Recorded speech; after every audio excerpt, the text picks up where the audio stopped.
was about a year in my life that I think about often, when taking a shower was challenging, let alone anything else.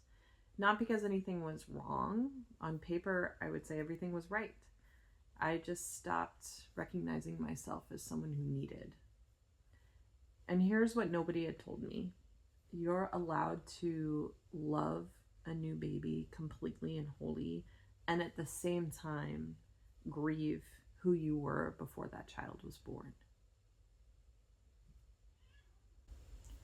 I'm Rachel. I'm a coach, I'm a mom, I'm an artist and a professional, and I'm so many more things.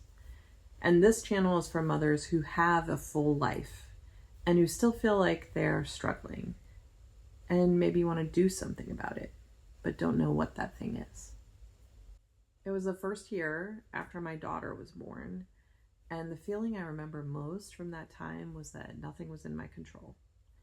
My body didn't feel like mine. My time certainly wasn't mine. I was postpartum, I was exhausted, and I was falling apart in ways I didn't really understand. And my partner, my husband, was also focused on our child. We never established a balance. And honestly, I don't think a perfect balance actually exists. But we also didn't talk about it. And I'm going to come back to that because it matters, but I want to start with my own experience. Because when I look at myself honestly, it wasn't that I lost my ability to choose to prioritize myself. It was that I relinquished it. And that meant that I could take it back. If you know what I'm talking about, this feeling of everything being out of your control and just not being able to prioritize yourself, you know it's difficult to describe. People hand you words like tired or overwhelmed or baby blues, literally the worst phrase ever. None of these fit. Because that's not what's actually happening. What's happening is bigger than these words. I was becoming something completely new in the world. And that's the part that nobody talks about.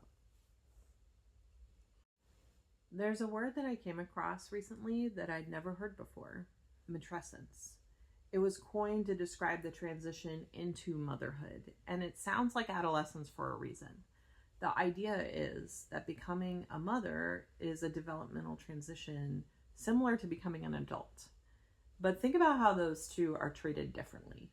With adolescence, we expect some mess. We expect the awkwardness, the confusion about who you are.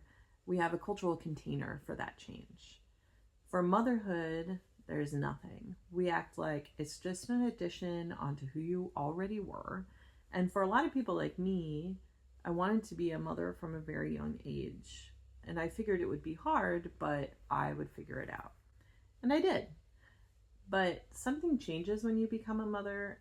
In a very real sense, the person that I was before ended, and the person I was becoming was just beginning. And I didn't really have time to notice. And it's okay to be thrilled to have your child in your life and at the same time be exhausted, be frustrated, be touched out, watching your sense of self disappear. Both of these things can be true. It's not a contradiction. That's matrescence. And on top of that, the cultural silence, the expectation that being a good mother means letting yourself disappear. That putting yourself last is not a problem. It's the definition of doing it right. So you have this huge transformation, no language for it, no discussion, no ritual to mark it, and a message underneath that actually you're not that important anymore, so don't make a fuss. No wonder it felt like I was losing my mind. For me, the understanding actually happened by accident. I was watching a documentary called The Beginning of Life, and a Brazilian psychoanalyst named Vera Iaconelli said something I've never been able to shake. The way I remember it, she described how when a child is born, the woman who existed before that birth dies, and a new woman, part of whom is a mother, is born. And when I heard that, something in me just recognized it. Like it finally had a name, what I was feeling. Because that's what it felt like. Not that I had added this piece to my life, but that I had become something new. And I had died also. And I hadn't been given permission to grieve who I was before or come to understand who I was becoming. And that's what I want to give you permission for today.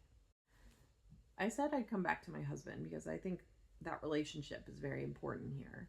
We were both focused on this new baby. We never established a balance. We never openly talked about it. And the silence between us wasn't his failure. Neither of us had the language. It was mine as much as his. And that itself was a choice I was making. What I know now is that you can love someone and still be disappearing inside the dynamic that you've created together without realizing it. So here's what I want you to do this week. Write down or say out loud to yourself one thing that motherhood has changed about you that you've never said out loud to anyone. Not because you're going to fix it and not quite to share it yet, but just to let it exist somewhere outside of your own head. Because the moment you name it, it stops being something that's happening to you and starts being something you can do something about.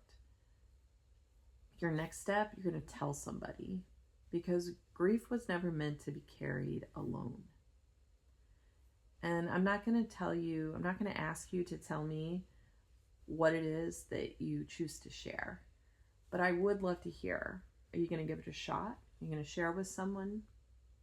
Or if you do, come back and tell me how it goes. I'll see you soon.